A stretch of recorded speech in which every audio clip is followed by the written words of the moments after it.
Jonathan Pogash is the cocktail guru, a mixologist and hospitality expert. See? You know big words. Dude, I'm the cocktail guru. Cheers. Jeffrey's his dad, a wine and spirits author, historian, and consultant. Oh, I do my homework. With decades of experience, they're always looking for the next big thing. Join this father and son duo for a few laughs as they explore the hottest trends in hospitality with the service industry's leading trailblazers and tastemakers.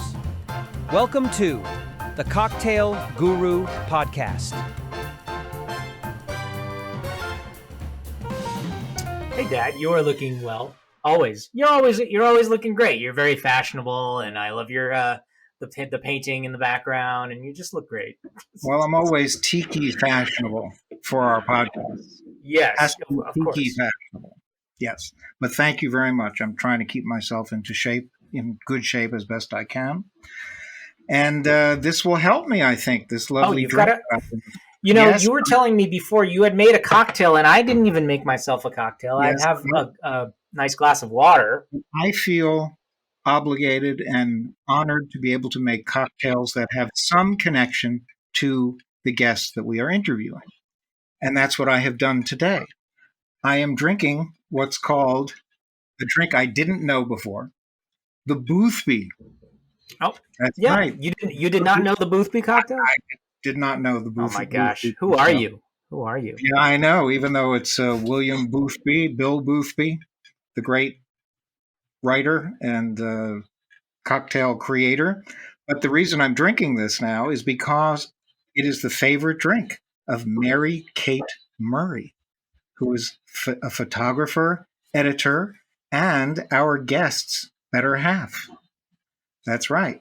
And it is like a Manhattan with champagne or sparkling wine, your preference. So that's what I'm drinking, the Boothby. I'm going to sip it. I've been sipping it, by the way, but I'm going to have another sip with the champagne well integrated into the drink. Yes, of course. No, it must be. Our guest, Dad is having a little reaction too. That's really good. Yeah. So our guest, you and our guest have several things in common. Is that right, Dad? Yes, we do. Our guest is from Wisconsin originally. I went to college in Wisconsin. I spent 3.5 or 3 glorious years in Wisconsin before I graduated. And I love the state and spent a good bit of study time there. It was one of my favorite endeavors during my lifetime. But the second thing, which is possibly even more important than the Wisconsin connection, is we are both hot dog lovers. Yes, our guest is a hot dog lover, and so am I, as you know. Oh, you're obsessed. You're obsessed, Dad. Yes, I'm obsessed. But it's thanks to Mary Kate, I believe. Whoop. But this is Mary Kate's favorite. What's going on over there, Dad? And Mary Kate. What are you doing? I think introduced our guest to the hot dog. Because she is from New Jersey, and we are from New Jersey, of course. That's right. So we've had writers, we've had authors, journalists on the show. Our next guest really is quite special. He's chronicled the resurgence of the cocktail and the cocktail bar lounge, what some call the cocktail revolution from its infancy, about 20-ish years ago, until this very moment. He's authored a number of books on cocktails and the evolution of the bar scene, and is arguably the most authoritative source on these subjects. Yes, Robert Simonson is his name, and he writes about spirits and cocktails for the New York Times and other fine publications, but he is really untethered and unleashed when he writes for his very own Substack. Yes. That's right, and I just learned what a Substack was, as a matter of fact. No, it is. It is. It's really interesting. It's like a snippet into his brain. Yes, it combines a website, blog, email, newsletter, and/or podcast. That's the definition of a Substack. It is called The Mix. The Mix is the name, and it puts the reader squarely in Robert's world of cocktail culture, food, literature, history, Wisconsin stuff, and much more. His recently published book, we have it right here, Encyclopedia of Cocktails, is destined to become another classic, award-winning bestseller. Just released, recently released, and a great book it is. Welcome, Robert Simonson. To Robert Simonson. There we go. Hello, nice to see you both. Thank you. And I'm delighted you are drinking a Boothby. That is my wife's favorite cocktail. And lately, I've been thinking that I am becoming a Boothby evangelist because I keep bringing this cocktail up, and I find out that a lot of people in the industry who you think should know a Boothby cocktail do not know this drink. I was at Long Island Bar a little while ago, and I asked the bartender, Phil Ward, who I'm sure you both know, for a Boothby cocktail. He did not know what it was. So we walked him through it. And Phil Ward? Phil Ward did not know? Oh, my gosh. He did not know. And now it's one of his favorite cocktails. And now he puts champagne on everything. He puts it on Red Hooks, on any drink that he can think of. So that's happened a few times. I've turned... And I was at Amore Margot recently doing a guest bartending shift in promotion of this book. And they asked me what I wanted to serve. And I said, I want to serve Boothbys. And they said, well, okay. And everybody who came into that bar had never had one before. So I'm turning a lot of people onto this drink. So I'm in good company. I don't feel so bad about not knowing it. No. And it's a Robert, great drink, though, isn't it? And it is delicious. It's so delicious. And it brings us to a question that we always ask our guests, Robert. What is your desert island cocktail? Yes, I've heard this question. You've asked this to other people. I have a question to your question first, though. Am I actually on a desert island, meaning it's a hot place, or am I just in an isolated kind of limbo, and it could be any? What's the situation? Yeah, well, you choose. Yes, we leave that up to the guest. We leave that up to the guests. Some guests take it very literally, like I don't remember who it was, but they said that they would climb up a coconut tree and knock down a coconut and break it open and drink the coconut water. And then there are others who do not take it that literally. So it's up to you. Yeah. So I'm gonna pretend I'm actually on a desert island and it's hot. So I drink a lot of martinis, but I think a martini is going to get very warm very quickly on a desert island. So I think I'll go for like a Mai Tai, a nice highly iced Mai Tai. How about that? Delicious. And I love the Mai Tai section in your book too. And we can go right into talking about the book itself because Sure. we just got it, and I'm so thankful that we did, that both of us have it, because it's literally an encyclopedia of cocktails, of famous historical figures, of present day cocktail figures, of bars. So it's in alphabetical order. It's really lovely, and one thing that came as a little bit of a surprise to me, Mr. Robert Simonson, is on page 194, where I am mentioned in this book. Yes, you are. Oh, I'm shocked. Yes, I didn't know that. I had no idea. Robert, you did not mention this to me. No, I mean, I a lot of people are mentioned in this book. I tried to make it as comprehensive as possible, and you got to give credit where credit is due. That's what I believe. Yes, so it's in relation to Mr. Boston Guide. Yes, and I'm which you have been. What would you? Are you the editor? I was the last supervisor. I was the last editor of the very last printed edition. Yes, and now it does not exist in a printed edition. Correct. No, it's all online. I believe it's owned by the Sazerac company, isn't it? That's correct. That's correct. Yeah, but that was a very important guide. That's why I put an entry about it in the book, because that for many, many years, that was the only cocktail book you would find behind most bars. Oh, absolutely. It's how I learned to memorize, back in the day when we had to look at physical books and memorize things on pages. Mm-hmm. And it's one of those books that's just behind almost every bar around the world still to this day. And I think that many of your books are the same. They are books that attract the trade, bartenders, but also they're consumer friendly. And you kind of cross that bridge, which I really like about your writing style. Oh, thank you very much. Yeah. This is my 7th book. So, hopefully some of them get behind a few bars here and there. Oh yeah, they all will, I'm sure. Mm-hmm. A proper drink, the old-fashioned cocktail, the martini cocktail, they're all destined to be Yeah, classic the in the the world old of cocktails. fashioned was the first one. That was back in 2014. It's almost 10 Yeah. years old. Mhm. And just for listeners, a proper drink is kind of different. It kind of stands out. It's not a cocktail book per se. It Right. is a history. It's a narrative trying to piece together the history of the cocktail revival, at least up until the year 2016, which is when it was published. Yeah, you've chronicled the cocktail revolution. Is what you've done. Yeah, I've been writing it since 2006. So that's when I discovered all you wonderful cocktail people and realized that this would be a lot more fun as a beat than theater, which is what I was doing. Yeah, I was gonna ask, how did that come about? So you were doing theater. What were you doing in theater, and how did you transition from doing beverage writing? Yeah, my family, believe it or not, even though we're from Wisconsin, my family was a theater family. My mother was a music and drama teacher in high school, and everyone got the bug in there. My Hmm. brother became a director and a playwright. My older sister became a costume designer. My brother-in-law is an actor. So I had to do something. I didn't want to act, so I decided to become a theater writer. I became a theater critic and write features about theater people. And so I did that for 20 years. And the reason why I was getting a bit tired of the beat, a little burnt out, because theater world is a very small world. And after a while, you've seen all the plays and talked to all the people.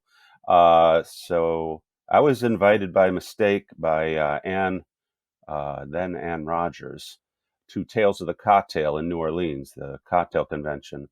I was covering the opening of a coffee house, an Illy Coffee House in Soho, in Manhattan, and Anne was doing the publicity for it because at that time it was post Katrina, and she needed some extra work because Tales of the Cocktail was not functioning.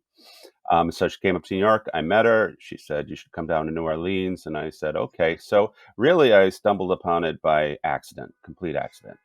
And it was at the Hotel Montelion, the That's Carousel right. Bar. That's when it was the hotel. I That, still feel that is the home of Tail Cocktail, even though they don't do anything there yeah, I anymore. feel the same way. But your life changed dramatically when you were sipping a Sazerac cocktail at Yes, the Carousel Bar.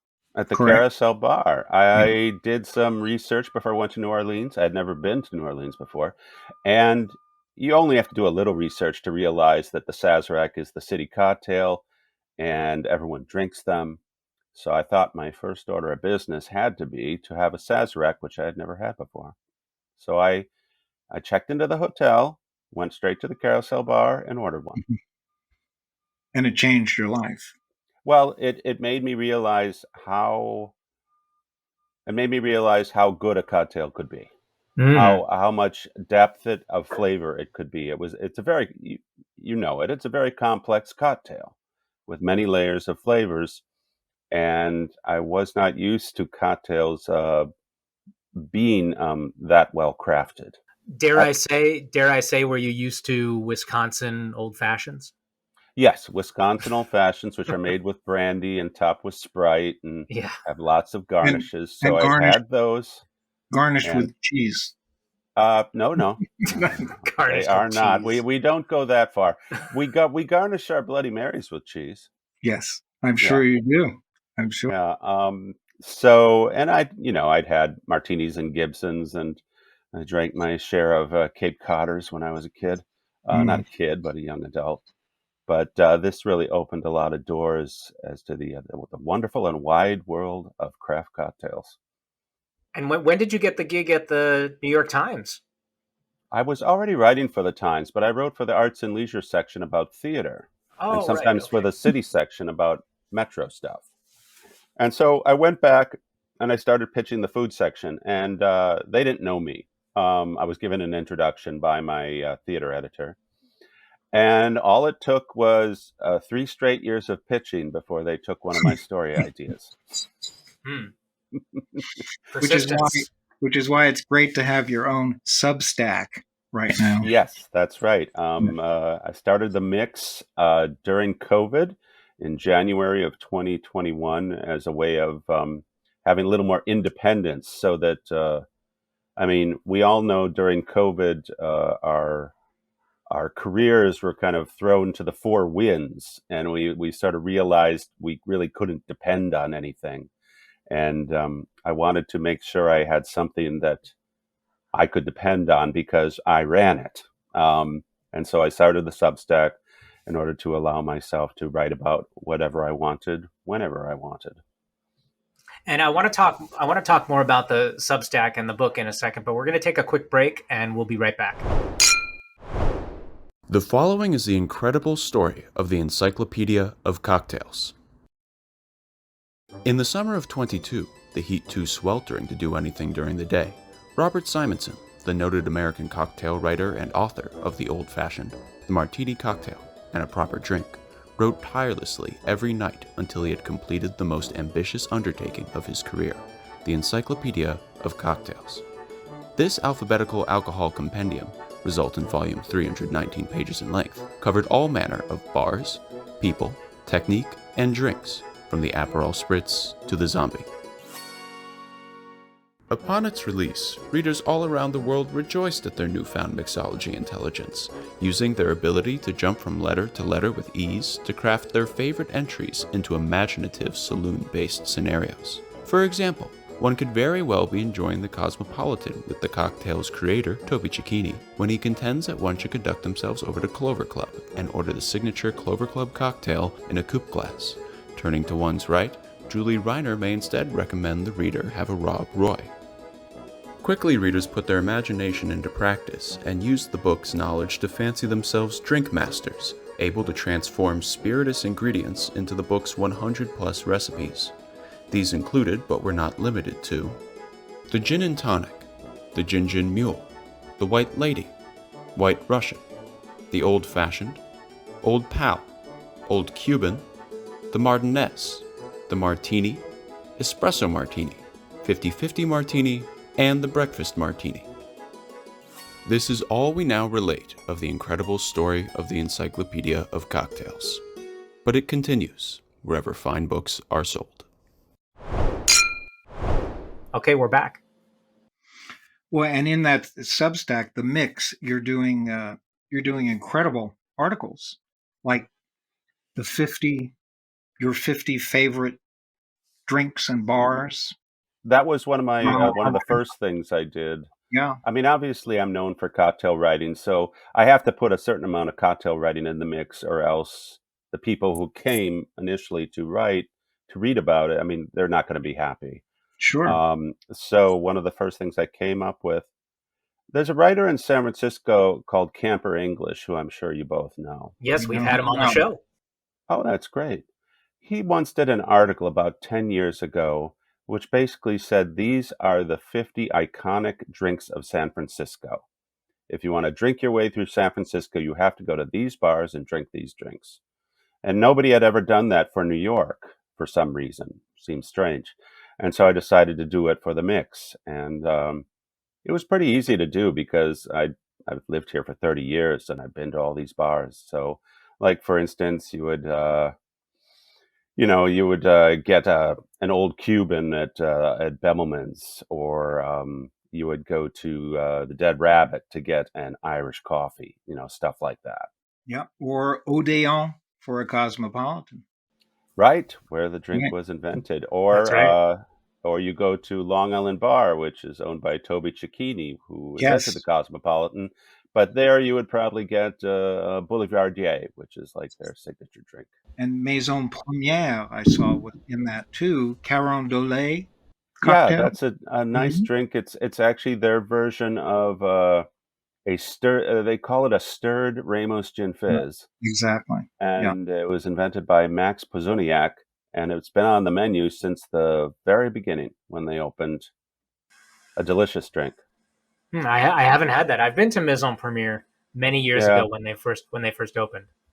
Well, obviously, with lists like this, some of them are like undeniable, but other ones are subjective choices. Like, so if you did the list, Jonathan, you might have different drinks on there. Yeah, Probably. for sure. Yeah, Absolutely. and one of the drinks that I found fascinating in terms of its history is the Red Hook. Yes, by Which came from, Vincenzo Errico, who yeah, at invented that at Milk and Honey. Milk and Honey. Yeah, yeah, the great Sasha Petrosky Yes. property, of which there were several.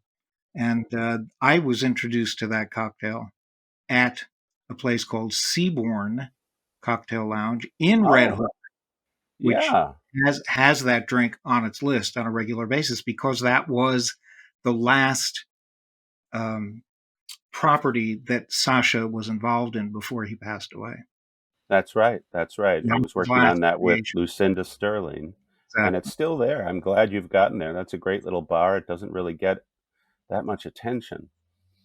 Oh yes, But the Red Hook, I mentioned it was by Vincenzo Errico, and yes. I have this obsession with getting famous drinks served to me by the people who invented them.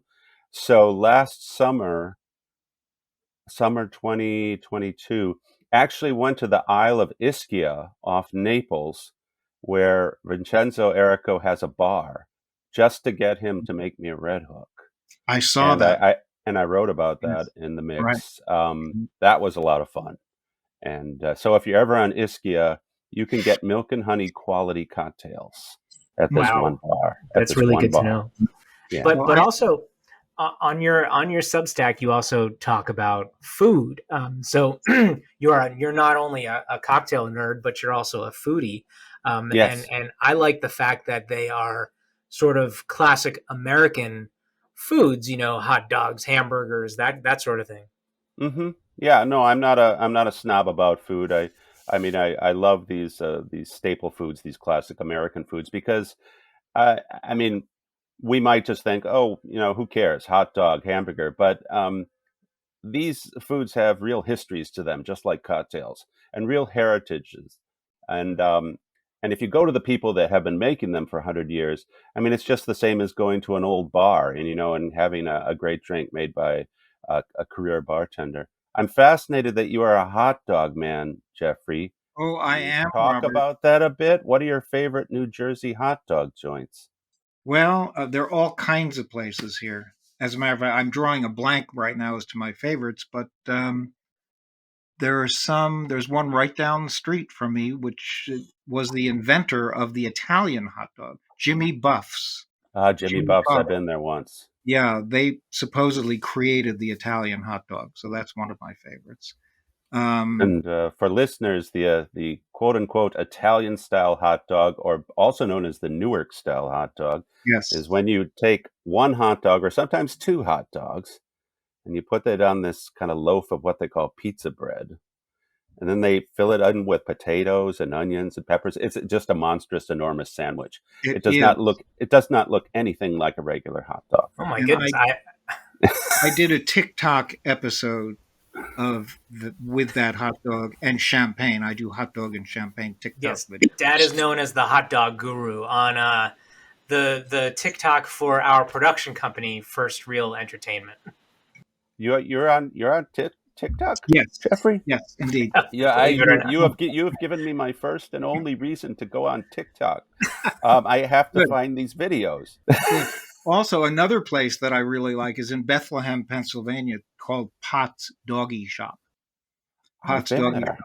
You have I've been been there? there. Yeah, there are two locations. I've been there. Yes, there are Yeah, two. during COVID, my wife and I we were lucky enough to have a car that we had just recently purchased. So there wasn't a whole lot you could do. We took long walks throughout the city, and if we wanted to get out Right. of the city, we'd go in the car, and then you could travel safely from one point Yes, A to point B.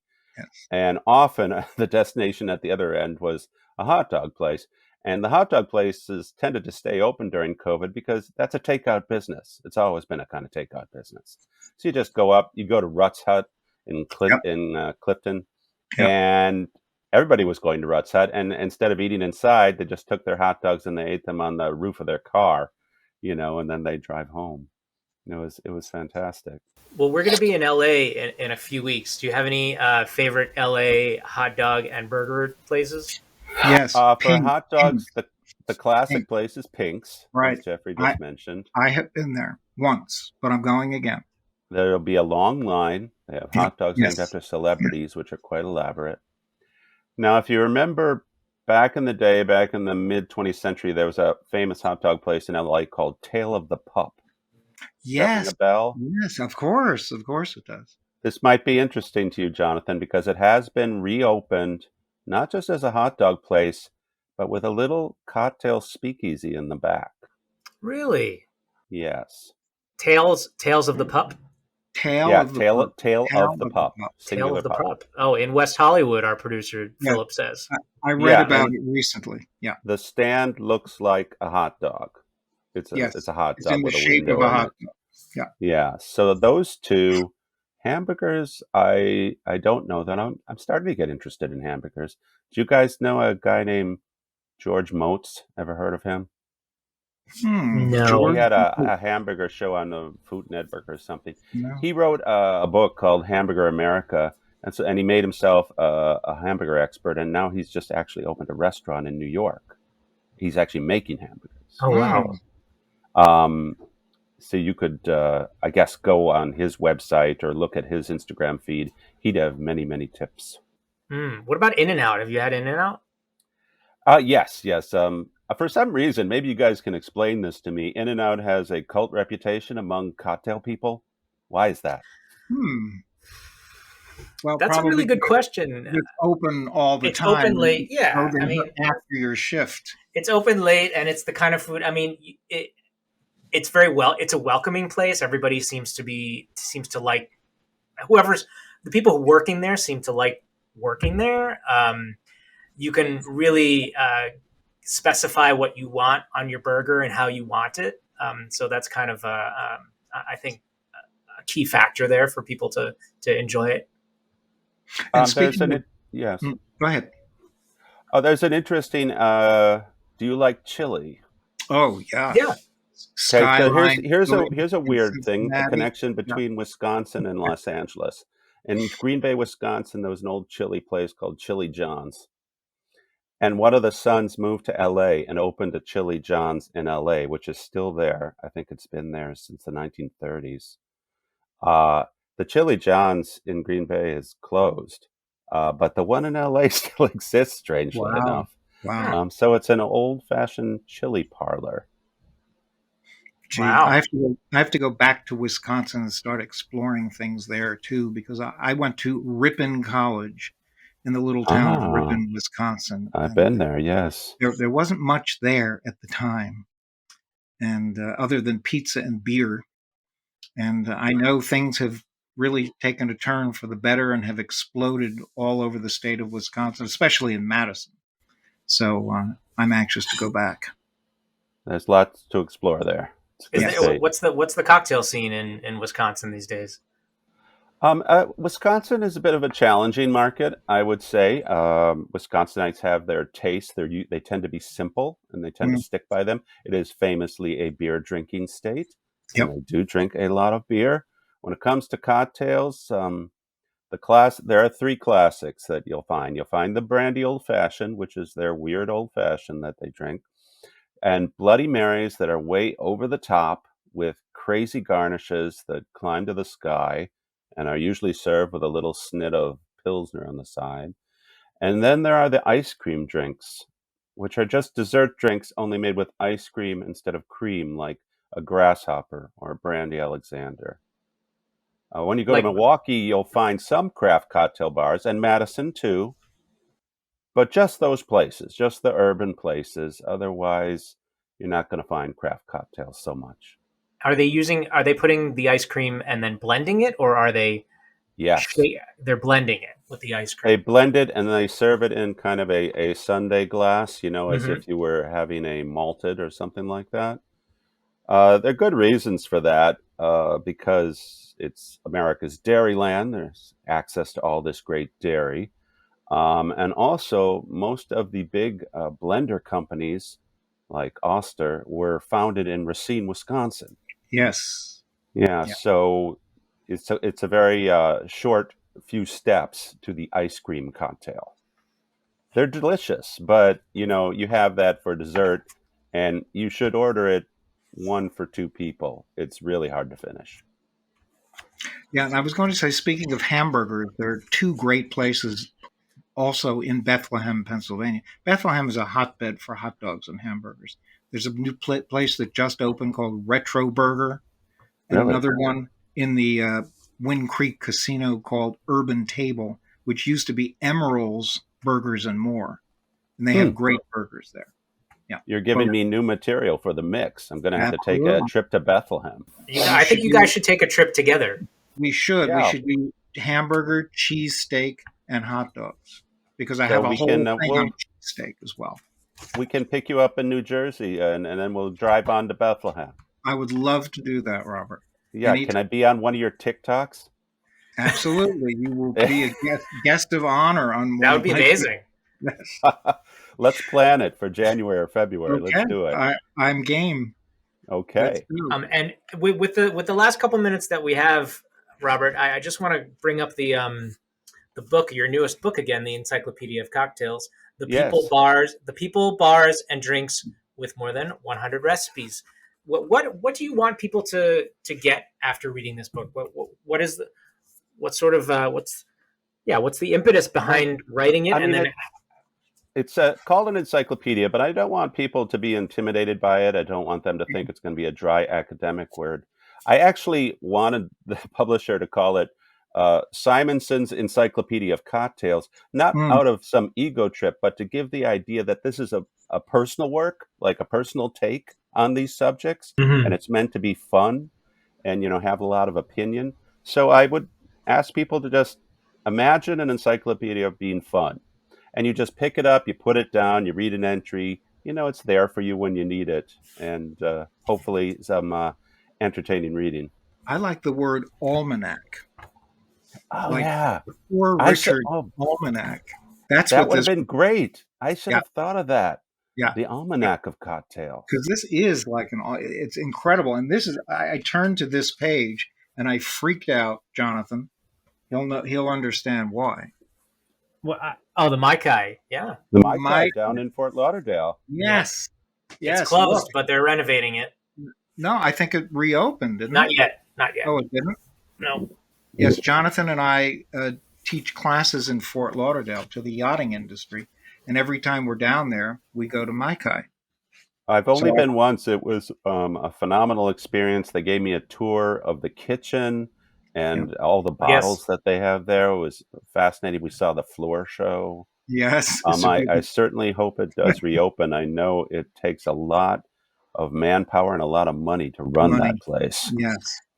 It does. I think it was a venture capitalist firm or something that just bought it, and they're gutting it and completely redoing it. I think it's supposed to open in the spring. Are they going to change all the decor inside? I hope not. I hope it's as charming as it was. No, I think they're leaving a lot of it, but there was a lot of modernization that needed to happen there. I never have a lot of hope when I hear the words a venture capitalist firm has bought it. I know. And modernization, right. That's usually the end of the soul of the place. Yeah, well, I guess we'll see. Yeah, well, if they're smart, they'll continue because it's been hugely successful, as you know.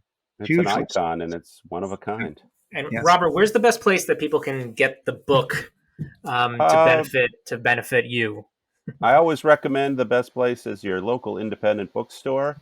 If you have a culinary bookstore in your town, so much the better. There's always Barnes and Noble; they will have it. And if you just want to go digital, there's Amazon, the inevitable Amazon. Yes, and I found some books at my local Barnes and Noble, including this one. Three Ingredient Cocktails. That is my most popular book. Yeah, it's a great book. And all the recipes in there are just 3 ingredients. Is that right? That's right. I wrote it in 2017 because I thought at that time we were in the thick of the cocktail revival that the recipes were getting a bit complicated out there. And I was worried that the average home bartender would think he couldn't make cocktails at home, and that is not true. The best cocktails are the simplest cocktails, and anyone can do it. And I see that one of my favorite cocktails is in here because it comes from originally Jerry Thomas's book, The Japanese Cocktail. Oh, is that a favorite? Okay. Yeah, it's one of my favorites. That is one of your favorites. Cognac. Well, Robert, this has been a lovely, lively, spirited conversation, and I look forward to seeing the TikTok that you do with my dad. Yes, it will be my first. Yes, we'll do it. You'll see it, Yeah. John. I actually do have a TikTok channel. I had to create it because we created a little promotional film for the book. So I'm there. I got a toe in TikTok. So you got a little toe. All right. Yeah. Well, that's good. Thanks so much for your time, Robert. Absolutely. This has been a pleasure. Robert, thank you very much. It's been an honor to have you on our podcast. Thank you. Oh, thank you, fellow hot dog lover. Yes, thank you. Hail to the hot dog. Tipple Time is brought to you in part by Lustau Vermouth Bianco and Monin Gourmet Syrups. Here we are. Welcome. We're in LA, guys. I'm a little tired. I'm a little jet lagged, I guess you could say, because I was coming from the East Coast. We're on West Coast time now.